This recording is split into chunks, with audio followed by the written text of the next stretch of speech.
बिस्मिल्लाहिर्रहमानिर्रहीम। अस्सलाम वालेकुम।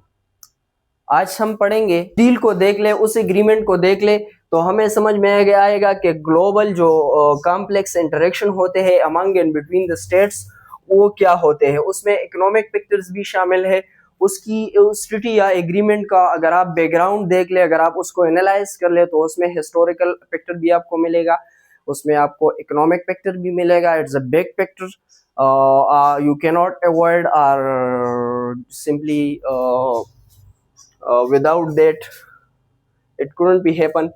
तो उसमें ये पिक्चर्स भी मिलेंगे और उसमें डिफेंस या मिलिट्री पिक्चर भी मिलेंगे। तो इंटरनेशनल जो कॉम्प्लेक्स इंटरेक्शन है उसको समझने के लिए इंटरनेशनल पॉलिटिकल इकोनॉमी का सब्जेक्ट हमें एकेडमिक बैकग्राउंड, टूल्स और जो नॉलेज होता है वो प्रोवाइड करता है, या इस सब्जेक्ट में हम ये भी सीखते हैं। फिर क्या होता है, इन्फॉर्म पॉलिसी डिसीजन होते हैं। क्या होते हैं, अब एक मिसकन्फ्यूजन है सोशल साइंसेज में, बहुत लोग इसको करते हैं पर समझ नहीं पाते हैं कि इस दोनों में क्या फ़र्क है।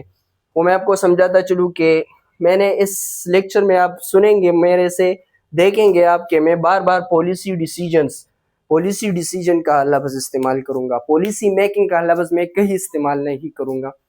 हम थ्रू एज एन एकेडमिशियन, ये as a teacher, as a student of political science, as student of public administration, ये एक इट्स अ बिग मिस्टेक जब हम कहते हैं कि पॉलिसी मेकिंग नहीं होती, पॉलिसी डिसीजंस होते हैं।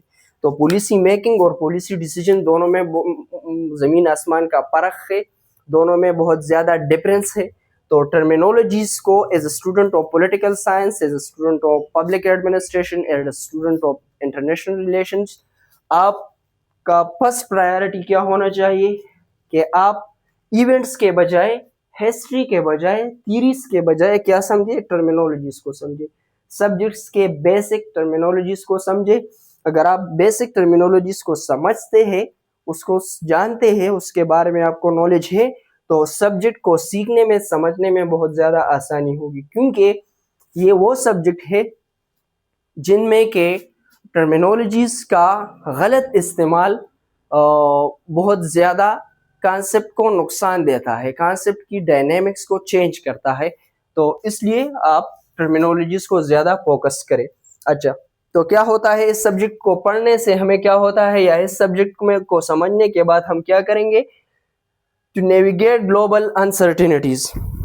हम ग्लोबल अनसर्टिनिटीज या ग्लोबल सतह पर जो भी अनइवन चीज़ें हैं या इवेंट्स है, ऑनगोइंग इवेंट्स है, या हिस्ट्री के इवेंट्स है, या फ्यूचर इवेंट्स है, उनको हम प्रेडिक्ट, अंडरस्टैंड कर सकते हैं, डाइजेस्ट कर सकते हैं अगर हम इस सब्जेक्ट को समझते हैं, इस सब्जेक्ट को हम पढ़ते हैं। तो ये सब्जेक्ट हमें ये चीज़ें ऑफर करता है, देता है। That was about the introduction, definition and background of the subject. Hope you people understand this, and inshallah we shall study it further in today's lecture। अच्छा, तो आगे जाके हम समझते हैं कि इंटरनेशनल पॉलिटिकल इकोनॉमी के सब्जेक्ट की सिग्निफिकेंस, इम्पोर्टेंस, या इस सब्जेक्ट का जो कोर है वो क्या है, इस सब्जेक्ट की सिग्निफिकेंस क्या है। एज अ स्टूडेंट हम इस सब्जेक्ट को क्यों पढ़ते हैं, इसकी इम्पोर्टेंस और सिग्निफिकेंस क्या है, या इस सब्जेक्ट के टूल्स हमें किस चीज़ के काबिल बनाएंगे, इसकी ऑब्जेक्टिव्स को अचीव करने के बाद हमें क्या मिलेगा। तो आप क्या होंगे, अंडरस्टैंड कर पाएंगे ग्लोबल इंटरेक्शंस को। वो मैंने बताया कि ग्लोबल इंटरेक्शंस क्या है, they are political and economic. Okay, diplomatic उस पॉलिटिकल में आ जाता है। अच्छा, फिर क्या होता है, इंटरनेशनल पॉलिटिकल इकोनॉमी में हम एक्सप्लोर करेंगे complex relationship between state and international through international organisation. हम ये सीखेंगे, समझेंगे कि इंटरनेशनल पॉलिटिकल इकोनॉमी में जो कॉम्प्लेक्स रिलेशनशिप है between the state and international organisation and non state actors, हम इन चीज़ों को समझेंगे। इंटरनेशनल अरीना पे हमें क्या मिलता है, इंटरनेशनल इंस्टीट्यूशंस मिलती है, स्टेट एक्टर्स मिलते हैं, नॉन स्टेट एक्टर्स मिलते हैं, और स्टेट्स मिलती है।